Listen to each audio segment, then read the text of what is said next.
Welcome to another edition of Technology Today, brought to you by CalU, the California University of Pennsylvania. I'm your host, John Klein. Say technology, and we often think of computer science or maybe robotics and advanced manufacturing.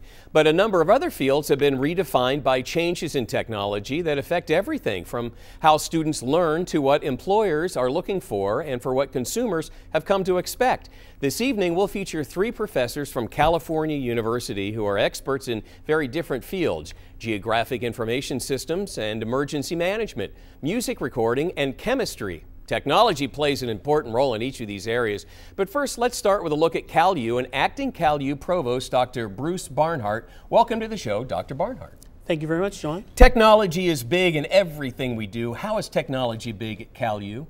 Oh, we've embraced technology at CalU. It's part of our special mission. We've got over 70 smart classrooms, and we've integrated technology into our curricula. If I were a student or a parent considering CalU, what is something that CalU has that would really push me towards looking to California University? I think the way we integrate technology into our curriculum is a deciding point for parents and students. You get a chance to have hands-on experience with the latest in technology. Now, this combines students learning and preparing for the workforce at CalU. Absolutely. We feel that by getting them out in the field and letting them have some hands-on experience utilizing technology, it's going to give them a leg up on the competition when they're out hunting for jobs. It's going to be something, whether it's environmental or different kinds of companies that are based in the Washington, Fayette, Westmoreland County area. Do you work with a lot of companies in that area to come in and educate the students? Absolutely. We've got trying to develop partnerships, and we have partnerships with companies like ANSYS and Siemens and others that are very win-win for both of us. Our students get valuable experience, and yet they learn from the best in the field. You have a Siemens certification, is that correct? Yes, and that's part of our brand new BS in Mechatronics program. It's mechatronics engineering technology that combines pieces of mechanical engineering, electrical engineering, computer control. Has it gotten more important for students to actually learn from the companies that they could potentially be working for? I think it's an excellent way to do that. We feature co-op opportunities, internship opportunities with a variety of corporations, and that's what those corporations are used to doing with the big schools. Easy question, how important is technology for students today? It's just vitally important. Technology touches every part of our lives, and the knowledge that they get at CalU is going to serve them a long time in the future. Doctor, how has internet technology changed teaching technology? Well, I think it's introduced a lot of different kinds of methodologies into the classroom that weren't there before. No longer, when you're a student in an internet-based classroom, can you sort of be the wallflower. Everyone has to participate in an internet classroom. But if I have a class of 25 in, say, a traditional classroom, you might sit in the back or you might sit on the side and try not to really participate and not have to draw you in. But with the internet now, everyone has to participate. I would assume, too, that that's easier for students to learn in a different way because it's more hands-on, and they can't sit in the back and hide. They have to learn what they're being taught. Absolutely. They have to really do it for themselves in some ways. But they have to participate, they have to partake, and that's always the key to learning it. Thank you, Doctor. It was great seeing you again. Coming up next, we will meet with another professor from CalU. Dr. Mueller is on the way next on Technology Today.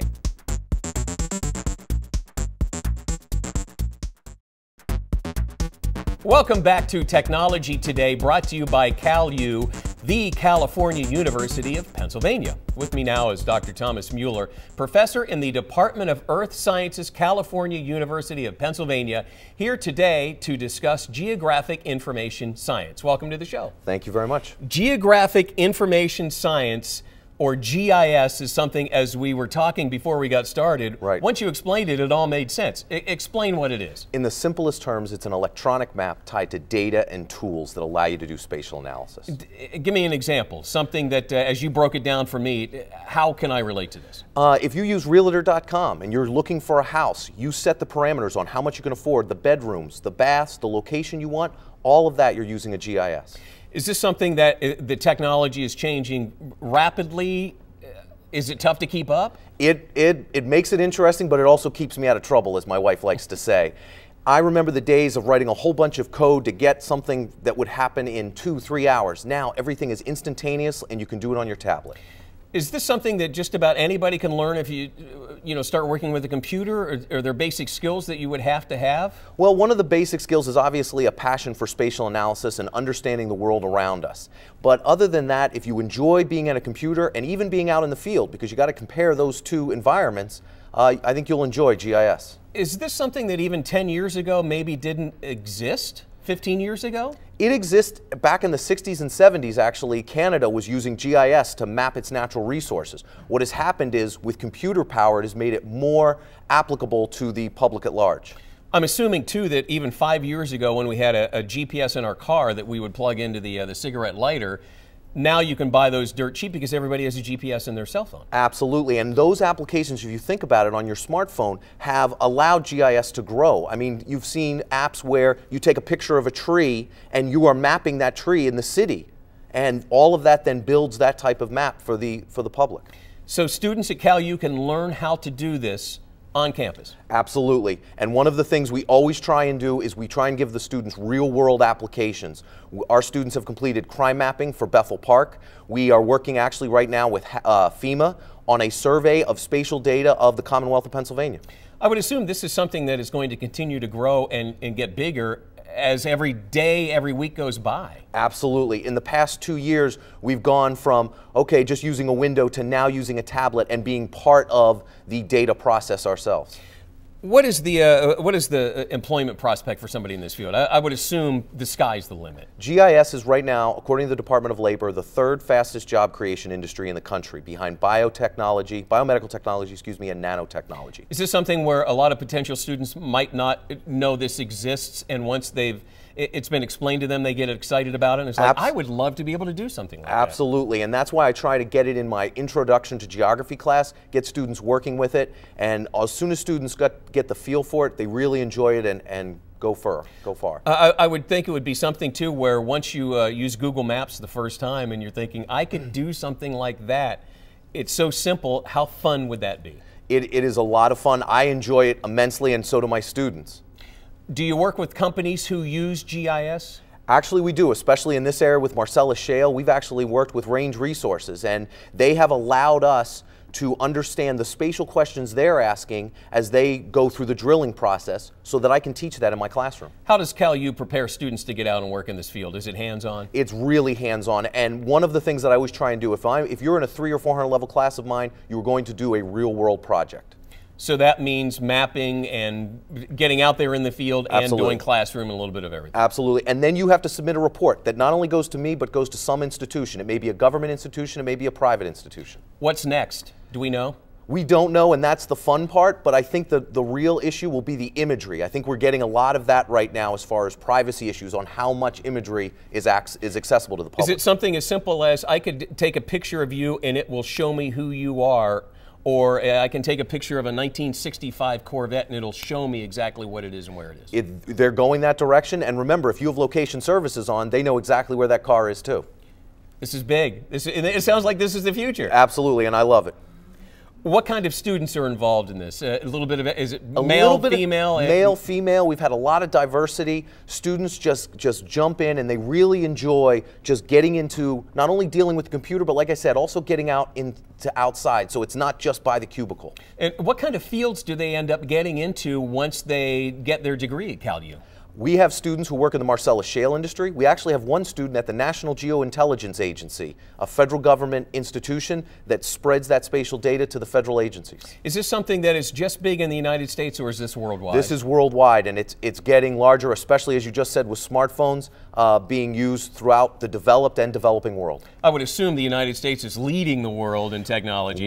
We are doing a great job, but we still have ways to go. Is this something to do with, have they done anything with space? And I know we're traveling to Mars in the future. I would assume this would have to be right in with NASA. Absolutely. They have actually, when they went out to Mars, they mapped all of Mars so they knew where that rover was and where it would be safe to take it. Doctor, why is this technology more important now than ever before? Because of globalization of spatial analysis. We can't just have a border around our country and just worry about what's going on. People have to understand those spatial relationships, and GIS actually helps you do that. Doctor, final question. How many different professions does this apply to? As many as you can think of, from everything to retail, to drilling, to health, to emergency management. And it's something that everybody, you probably use it dozens of times a day and you don't even realize Absolutely. it. That's the future. Absolutely. Thank you, Dr. Mueller. You're welcome. Up next, we'll talk to Dr. Hugo Ikech, chair of the music department at CalU. That's next on CalU's Technology Today.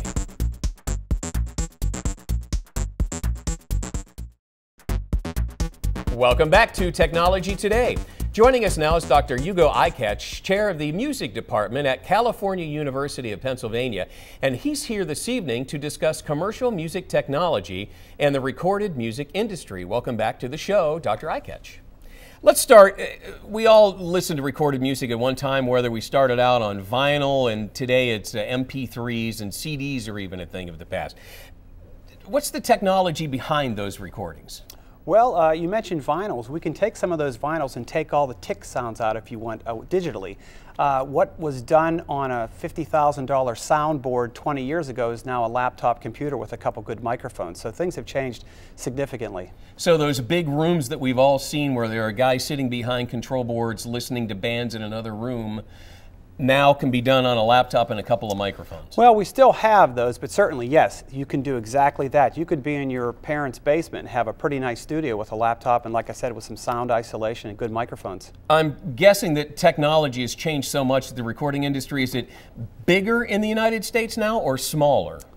Well, it's a huge industry, measured in billions, not millions. So it is a huge industry, and it continues to change. However, good music and good recorded music remains the same. What kind of jobs are out there? If somebody is interested in music, somebody's ears are perking up right now. If I had a son or a daughter, what kind of jobs are out there? Well, certainly in the recording industry, as you allude to, but also maybe for television and film, a sound engineer. Maybe you're doing running live sound for a live venue, a band. Perhaps any mixed media production goes into web publishing, video game production. It's endless how many things you can do with this. If somebody does have an interest in music, is that a good first step into this industry? Absolutely. We think it's important to be a musician first, and you will be a better listener to music. You'll have a musician's ear, so that when you apply all the technology, you're doing it from an artist standpoint as opposed to just simply a tech person. So you would have a better understanding of music, you'd have a better understanding of why this person is doing this or that, and you're going to hear things a little bit differently. Right, and I think you can look at an actual piece of music and see the notation and be able to read the music as you're recording. Does CalU have all of the technology and equipment that can prepare a student to learn what's out there in the real world? Yes, we have the latest hardware and software. We're an avid learning partner, meaning Pro Tools, which is the industry standard for mixing and editing music. We developed our curriculum to follow all of their guidelines so that at the end of your music production classes, you'll be certified as a Pro Tools certified user. Is this a relatively new major at CalU? Yes, we're just going into our fifth year, and it has changed significantly even in that time because the technology continues to change. Is that something where it will continue to change every year and CalU is staying up on how they record today compared to what they did a year ago? Yeah, absolutely. We are staying on top of it. The aesthetic, the process has remained the same in that what makes a good mix is still a good mix. And where your engineers 30 years ago may have actually spliced tape, we do that all on a monitor digitally. It's all no more pulling and pushing it back in I remember doing that years ago. Right. No more. It's all on a computer screen. Absolutely. It's one of those things where you don't realize how fun and simple it is until you get into it and realize you can create on a laptop or on a computer monitor. Yes, you can. Doctor, what is commercial music technology? For us, it's three parts. It's music, techie, entrepreneur. You become a musician, a competent musician. We think that's important. Focusing on commercial music, trends in music today. Technology, you're taking a number of technology classes as it relates to recording, editing music files, but also other digital video, digital lighting, all type of technology classes, because I think if you come out only knowing one aspect, you're limiting yourself. And then finally, entrepreneurship. We try to encourage a certain entrepreneurial spirit so that each student is their own business. Is this something that is fairly new to combine all of these different interests and backgrounds together? Well, we looked at a number of programs, and there's no one right answer. We talked to experts in the business, in the field. We did surveys. We looked at a lot of different ways of attacking this problem, and we wanted to give as many technology tools in the belt of our students so that they can go out and pave their own way and have the best chance possible of making a living. Doctor, how are students prepared to work in the recording industry? Well, obviously they learn software, hardware, all the technology they need to in their courses, but until you actually do it for real in a real life setting, I think it's just theory at that point. All of our students have to do it in real life situations where it counts and where the pressure is on. If you are running live sound for a jazz ensemble and you have feedback, everyone looks behind and sees who's the sound man is. That's pressure. That kind of pressure, all of our students have to face that, and I think it's an important lesson. Is it easy for students to get out there and do internships or learn from a mentor? Is it all classroom based, or are you out in the real world? No. One of the things we do is you have to have hands-on experience. 6 credits worth. That could be practicums, meaning you're doing it on campus or near campus for live events, maybe post-production, etc., like the Heinz History Project I mentioned with the cool things they're doing. That would be one. Well, explain that, because this is something that is pretty neat, that students who might be 18, 19, 20 are doing something with artists from years ago for the Heinz History Center. Absolutely. It's so cool. They are developing documentaries. They're doing real life work as students. So when they go out in the workforce and they try to do it, they can say, look, I've already done this. Yeah, we do have that hands-on practical experience. We have a number of people who have fantastic internships from Nashville to Austin, Texas. I just got off the phone with the Bluegrass Underground Festival outside of Nashville. We have students going all over, and we encourage them to track down their interests and follow their own path. Are a lot of students even coming out of high school into this because they have some of this already in their home? It's funny you say that. Yes, so many of them are already doing it on their own, in their basement, in their room, and they come to us with projects they've worked on, and now we just have more expensive hardware and more expensive software. Your toys are more expensive than the right. toys they have in their That's right. basement. Now, trust me, I've been living that one. Is the industry changing? Yes, it is changing because technology forces that. However, the aesthetic of making a good mix remains the same. Your tools are going to change, and if we teach good concepts and the latest software and hardware that's out there, we feel that they're pretty well prepared to jump the next technical hurdle. Thank you, Dr. Eyecatch. When we come back, we're going to talk to Dr. Kimberly Wozniak, Department of Chemistry and Physics Chair at Cal. That's coming up next when Cal U's Technology Today continues.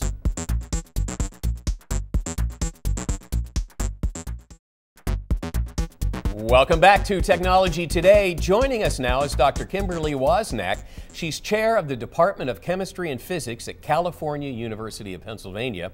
Here today to discuss chemistry. Welcome to the show, Dr. Wozniak. Thank you very much. When I think of chemistry, I can vividly remember my high school chemistry classroom with the huge periodic table thing on the bulletin board behind, and a bunch of burners and glass tubes and hoses. Has technology changed, or is it still like that in a chemistry classroom? Technology has changed things. We still have a large periodic table in the classroom, but instead of a traditional lab bench, we have a computer facility with countertops where we do all of our experiments. It's actually, some people are surprised to find out, it's partially carpeted. But we have, still sinks, fume hoods. We still have Bunsen burners, just in specialized areas of the room. But we use computers to do a lot of data acquisition. So, as technology has changed, what do you use those computers for now then? We actually will collect data in real time. So instead of students spending time writing data points in a notebook and then plotting them on some carefully ruled graph paper, the computer will make the graph for them as they're acquiring data, so they can monitor a temperature over time as things change, or the pH of a solution over time as things change. And yeah, the computer does the graph, so they can spend more time looking at the graph instead of making the graph. I remember notebooks full of graph paper years ago. If I want to work in the field of chemistry, what tools would I need to learn to use? And I'm guessing you could help out at Cal U. We have a lot of instruments at Cal U that our students get to use. One of them is called a nuclear magnetic resonance spectrometer, which is a mouthful. Easy for you to say. Right. The acronym is NMR, and this is one instrument we have. It allows students to monitor the structure of a molecule, actually. They can actually put a sample in a strong magnetic field and then use radio frequencies to expose the sample to those, and then it tells us in a molecule which atom is next to which atom. It's a wonderful piece of technology. As a professor and a doctor, is it exciting for you? Because I'm guessing this technology has changed for you from today to when you were in school, from when you were in high school and college. Absolutely, yeah. We have a fabulous, actually 2 NMRs, which is an embarrassment of riches to have at an institution like ours, and we use them in the organic chemistry labs as students are only sophomores, and not all students have that opportunity. Some schools, students might see the NMR, but might not actually get to use it. And CalU has 2. And you're bragging, we have 2 NMRs. You only, okay. Yeah. I've heard that some instruments are very expensive now that chemists are using. Do you have access to those? Is that what an MNR, am I getting that correct? NMR. Is that one of those big expensive pieces of equipment that maybe not all schools have? It is, and it's one of actually several we're very fortunate to have at CalU, and the students do get access to all of them. So it does take some effort on our part to make sure everything stays up and running, and the students use it in all of our upper level lab courses. We've talked a lot in the show about hands-on experience. Is that something that chemistry students are getting at CalU that they can use in the real world also? Yeah, the chemistry program has prioritized that, and we developed a new curriculum for our students in the chemistry major, and I'm proud to announce that we just received word from the American Chemical Society that our program has been approved or accredited based on their standards. So our students completing the chemistry degree get the hands-on experience with the valuable instruments, and so when they graduate, not only will they have the experience, but their degree is also certified now by the American Chemical Society. Is that hard to get certified on that level? It is. It's a peer review process from a committee of chemists kind of empowered by the American Chemical Society, and it usually takes several years to complete that process to get approved. So that's something else you can brag about. Is it different teaching today than it was even just a couple of years ago with technology? It has.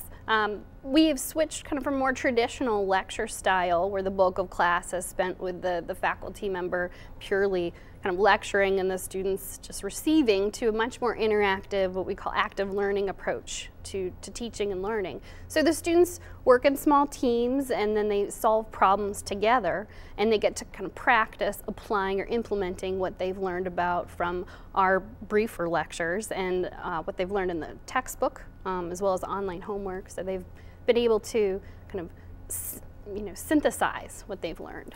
Are there a lot of job opportunities out there in the area for people who have chemistry majors right now? Yeah, our graduates have been very successful in getting jobs right after they graduate. In addition, many are going to graduate programs in chemistry and chemistry-related fields. But in terms of jobs in the local region, some students have been going into oil and gas industry, either working for oil and gas companies or doing environmental testing on water samples and other types of samples. And I would think, as big as this industry seems to be growing in southwestern Pennsylvania, chemists are going to be growing also, the need for chemists in southwestern Pennsylvania. Absolutely. Many of our students have been hired by companies such as PPG, US Steel, as well as a number of students have recently been hired by Mylan. Is this something too where they can do internships, externships, mentor programs with some of these companies to get actual experience working with them? Yeah, a lot of our students do exactly that. They work for Pennsylvania American Water or other opportunities in local industry. Some have also worked for the government in some kind of research lab facilities, and other students have gone on to do research projects in the summer that count as internship credit. Are students surprised when they're involved? I would think, high school chemistry is one thing, but chemistry at CalU and a chemistry major is going to be something that's totally different.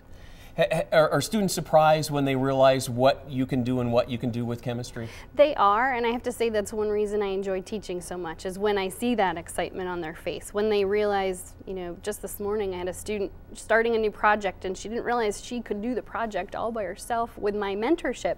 She'd read about this chemistry in a publication, and she said, I want to try this out. Can we try this out? I said, sure. Let's look it up. Is it tougher today to keep up with the technology? Is it changing that quickly? It is changing quickly, but there's a lot of mechanisms, especially electronic resources, that enable us to keep up. Electronic publications and newsletters and all kinds of social media. People are happy to share their chemistry discoveries. I would think it would be different too from in high school when you had to take chemistry. These are students who want to take chemistry because it's their future and it's their possible career. Yeah, they come with that excitement and enthusiasm. Mostly they sometimes want to burn stuff or blow stuff up. Well, but, yeah, right. But then we have to teach them all the theory that goes along with doing experiments. Do you still have to learn the periodic table? We don't make them memorize every part of the periodic I table. did that years ago, and I knew I would never need that again. If you'd like to know more, all you have to do is talk to Dr. Wozniak about CalU's high-tech programs. You can log on to the website at calu.edu. That's it for tonight's show. Thanks for joining us. I'm John Klein, and I'll see you on the next Technology Today.